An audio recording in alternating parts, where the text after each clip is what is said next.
And anytime I'm watching a horror movie and there's a pet in it, I don't care about anyone else. I'm just worried about the animal. That's it. Eli, so nice to meet you. Huge fan of your work. I think anyone who's a Grindhouse fan has been looking forward to the full length Thanksgiving film for 16 years, and it delivered on every level. So, Oh, thank you. Well, congratulations. you're wearing the right shirt, and I can see from the poster behind you. So you are the audience, and if you're saying it's worth the wait, then that means the world to me. Because Jeff Rendell, my co-writer, and I, we put a lot of time into it so that the movie would deliver on its promise of 16 years ago. Say one of my favorite scenes in the film is the scene when we're in one of the victims' houses and we see that he has a cat.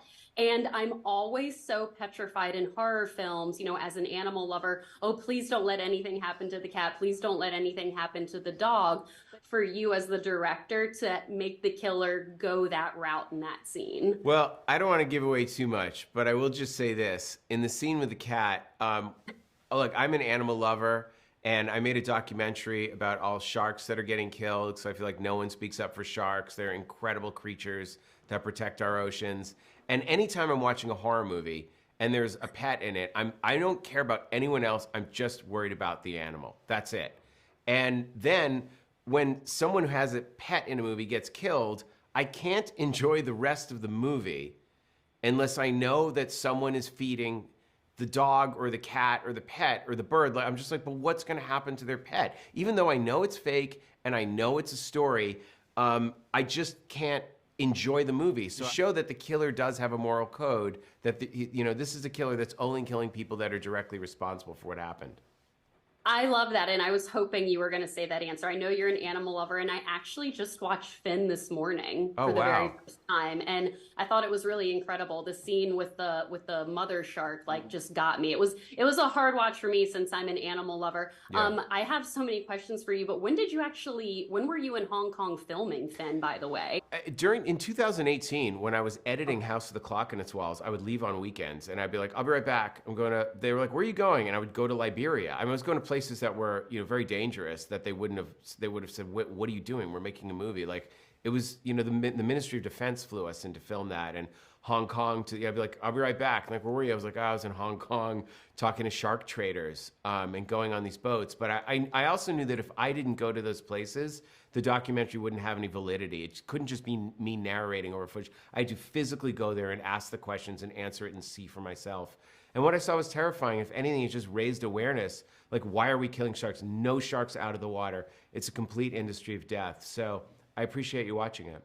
I think it's a documentary that everyone should see, honestly. It was really, really informative for me, and I think so many other people. Well, I have to say, Sergeant Donnie Donowitz is one of the most iconic characters in the Tarantino universe. My dad and I always talk about the baseball bat scene. My dad's like, I had that baseball bat, when I was growing up. That's cool. What do you think it is about Inglourious Bastards, why it's still being talked about today? Well, people love, obviously, Quentin has a magic where he catches a truth. Even in his fiction, there's a truth in his writing.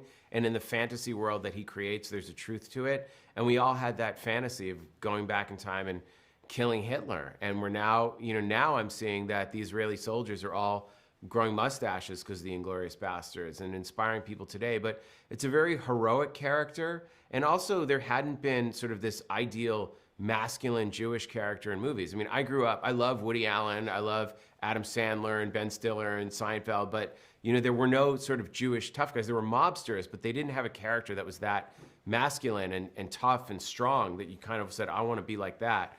So, look, I was up at the gym at 4 a.m, lifting for 2 hours before shooting, 2 hours after, putting on 40 pounds of muscle, and took it very seriously. But I think that there's a truth in that movie, that we all had the fantasy of going back in time and killing Hitler and what that could have been that he caught. And he puts his humor in it. He never made light of the subject matter, but he put his, that's Quentin. He's a very special person.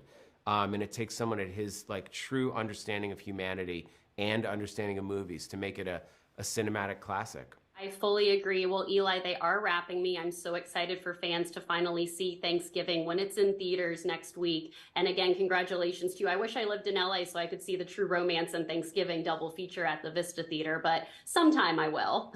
Cool. Yeah, I'm excited for that. It's going to be fun. Yeah, congratulations Awesome. Nice to Eli. meet you. Nice to meet Thank you. you. Bye.